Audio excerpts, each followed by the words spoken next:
देश भगत यूनिवर्सिटी के सहयोग से एजुकेटर्स मीट और आईएसी स्टूडेंट्स मैगजीन 2024 लॉन्च 16 जून 2024 को। इंस्पिरेशन एकेडमिक कंसल्टेंट्स संस्थापक सुश्री प्रेरणा त्रिपाठी ने एक एजुकेटर्स मीट और एक ओपन हाउस चर्चा का आयोजन किया है, जिसमें लखनऊ के शीर्ष शिक्षा संस्थानों के शिक्षक एकत्र हुए। कार्यक्रम की शुरुआत गर्मजोशी से स्वागत और परिचय के साथ हुई, जिसने एक आकर्षक और सहयोगात्मक चर्चा के लिए मंच तैयार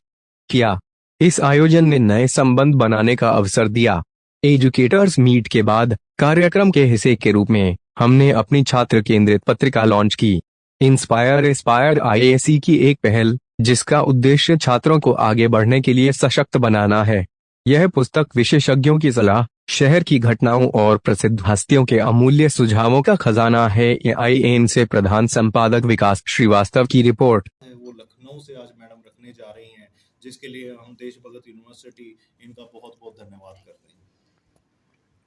डायरेक्टर ऑपरेशन देश भगत यूनिवर्सिटी अमेरिका, आज लखनऊ के अंदर हम देश भगत यूनिवर्सिटी आप सबके सामने अपने कोर्सेज जो मंडी गोविंदगढ़ के अंदर हम पिछले कई वर्षों से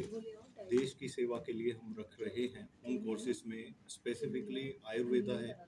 नर्सिंग है, डेंटल है, पैरामेडिकल कोर्सेज है, इंजीनियरिंग है और इसके अलावा 200 प्लस प्रोग्राम जो हम कोर्सेज आज स्पेसिफिकली लखनऊ के अंदर प्रमोशन के लिए लेकर आए हैं। जिसके साथ साथ हम देश भगत यूनिवर्सिटी अमेरिकास का जो इंटरनेशनल कैंपस है, जो अभी हमने कुछ समय पहले ही टेक ओवर किया है, formerly this was sent Teresa university, जो एमबीबीएस प्रोग्राम है वो छात्रों के लिए हम एक नया प्रोग्राम जो है लॉन्च कर रहे हैं। इस प्रोग्राम से बच्चे जो अपना एक सपना बनाकर बैठते हैं कि हमें आने वाले जीवन में, या उनके जो पेरेंट्स हैं उनका भी एक सपना होता है कि हमारा बेटा एक डॉक्टर बने, और कम बजट के अंदर जो है ना एक डिग्री हासिल करने के लिए हम देश भगत यूनिवर्सिटी अमेरिकाज ने बहुत कम बजट में जो है ना ये प्रोग्राम लखनऊ के अंदर आयोजित किया है। देश भगत यूनिवर्सिटी एक लेगेसी है जो 1972 से देश सेवा में है, और इसके साथ साथ इंटरनेशनल जो है हमारा एक जो स्ट्रक्चर है वो काफ़ी कंट्रीज़ के अंदर पेनिट्रेट कर चुका है। अगर मैं बात करूं साउथ अमेरिका में भी है, नॉर्थ अमेरिका में भी हमारे काफ़ी मेमोरेंडम ऑफ अंडरस्टैंडिंग है। उसके बाद अफ्रीका काफ़ी कॉन्टिनेंट कंट्रीज़ हैं जिसके अंदर हमने मेमोरेंडम ऑफ अंडरस्टैंडिंग की है, जहां से कंट्री से हमारे यहाँ अराउंड 5000 बच्चे ऑलरेडी जो है अपने यूनिवर्सिटी मंडी गोविंदगढ़ में बच्चे पढ़ रहे हैं। उसके अलावा वियतनाम है, मलेशिया है, और आने वाले समय में हम यूके में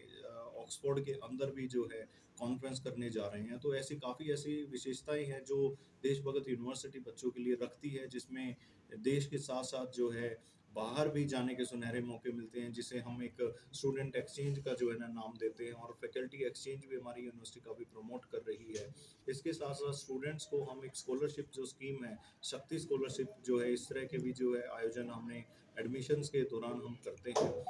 स्पेसिफिकली आज का जो प्रेस कॉन्फ्रेंस है ये एमबीबीएस के लिए हमने किया है, एमबीबीएस के प्रोग्राम के लिए हमने किया है। तो देश भगत यूनिवर्सिटी अमेरिका जो है ये सेंट विंसेंट के अंदर है। सेंट विंसेंट एक नॉर्थ अमेरिका का कॉन्टिनेंट है। 5 इयर्स का ये प्रोग्राम है, 5 साल जिसको वहाँ पर एमडी कहते हैं, लेकिन ये भारत में इक्विवेलेंट है एमबीबीएस के।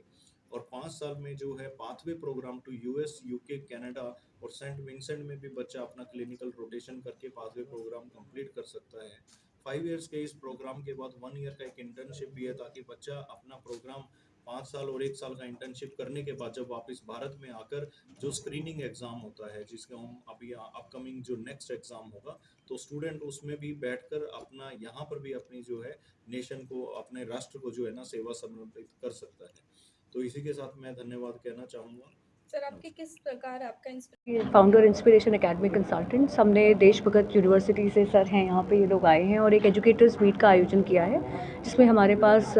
लखनऊ के कई सारे कंसल्टेंट्स और कोचिंग ओनर्स आ रहे हैं। और इसका मेन उद्देश्य है कि ऑब्वियसली हम देश भगत यूनिवर्सिटी के बारे में उनको बता सकें, उनके कोर्सेज़, उनकी क्या ऑफरिंग है, क्या अपॉर्चुनिटीज़ हैं, उनके बारे में उनको बता सकें। और मतलब दोनों ही सेगमेंट्स बहुत ही ज़्यादा इंपॉर्टेंट है, जो कंसल्टेंट्स हैं वो भी बहुत ज़्यादा ज़रूरी हैं, तो उनकी जो क्वेरीज़ हैं सर लोग उनको 1 to 1 आंसर कर सकें।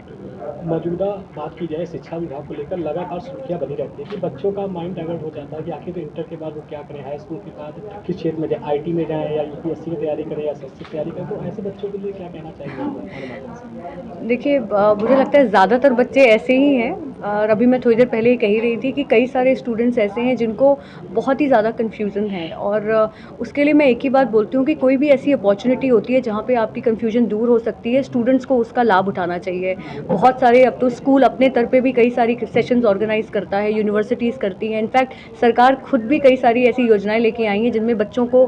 बताया जा सके उन्हें क्या करना है, तो उन सारी ही चीज़ों का लाभ उठाना चाहिए। मैम, आपके संस्थान के माध्यम से जो मध्यवर्गीय परिवार है, गरीब परिवार है, इनके लिए भी कुछ सुविधाएं की जा रही हैं? बिल्कुल, मैं मिशन शक्ति से जुड़ी हुई हूँ, जो कि सरकार की ही स्कीम है, और कई सारे ऐसे स्टूडेंट्स हमारे संपर्क में आते हैं, चाहे उनको अपनी कोविड के बाद उनका जो अर्निंग मेंबर्स थे वो नहीं रहे, तो हम ऐसी संस्थाओं से और एनजीओ से जुड़े हैं कि उनको कोशिश करते हैं 100% तो नहीं, बट जितना ज़्यादा उनकी फ़ीस पे उनको रिबेट दिला सकें, हायर शिक्षा पे उनको जितनी ज़्यादा हेल्प दिला सकें। अगर उत्तर प्रदेश से बात की जाए तो गठन भी किया जाता है, लगातार इन्वेस्टर्स आते हैं विदेशों से, अदर कंपनीज से आते हैं और कहते हैं कि लखनऊ में इन्वेस्ट करेंगे, लेकिन कहीं ना कहीं युवा यहाँ के जो रहते हैं वो अधिकतर बैंगलोर जाते हैं, अदर कंट्रीज़ में जाते हैं, क्या मैम इसका कारण है? मुझे इस पे लगेगा कि अब काफ़ी टाइम से जो है युवा वो यहाँ भी रह रहा है, और बहुत सारी ऐसी नई ऑर्गेनाइजेशंस और नए अपॉर्चुनिटीज़ उत्तर प्रदेश में भी आने लगे हैं, और मुझे लगता है आने वाले कुछ सालों में जो थोड़ा 10-15% बच्चा आज भी बाहर जा रहा है वो भी अब यहीं रहने लगेगा। कहीं आईआईटीज़ की बात की जाए, आईआईटी करने के बाद भी युवाओं की बात की जाए, उनको मन मुताबिक उनको जॉब नहीं मिल पाती, कहीं ना कहीं कमी उनके शिक्षक में रहती है या शिक्षा की व्यवस्था में रहती है या उनमें कहीं ना कहीं कमी रहती है, क्या कहेंगे? देखिए, कमी तो मैं नहीं बोलूँगी, बट मुझे लगता है जैसे मैं अभी बार बार बोल रही हूँ अपॉर्चुनिटीज़ का फ़ायदा उठाना, तो कई सारे ऐसे शॉर्ट टर्म कोर्सेज़ होते हैं। अभी मैं आईआईटी का ही आपको बताऊँ तो मैं एक इंटरव्यू सुन रही थी जिसमें कि ये बहुत ही ज़्यादा बताया गया कि अपनी पढ़ाई के साथ साथ स्टूडेंट कैसे छोटे छोटे शॉर्ट टर्म कोर्सेज़ कर सकता है और अपने सीवी या अपने रिज्यूम को काफ़ी ज़्यादा हैवी कर सकता है। तो इस तरीके की चीज़ें करनी होती हैं, और सी डिमांड और सप्लाई का हमेशा रहेगा। तो अगर जॉब 10 हैं और बच्चे 100 हैं और वो 10 बच्चे चुने जाएंगे, तो ऐसा क्या है उन 10 बच्चों में जो उन बाकी 90 में नहीं है, तो उन बच्चों को ये आइडेंटिफाई करना बहुत बहुत ज़रूरी है। बहुत बहुत धन्यवाद।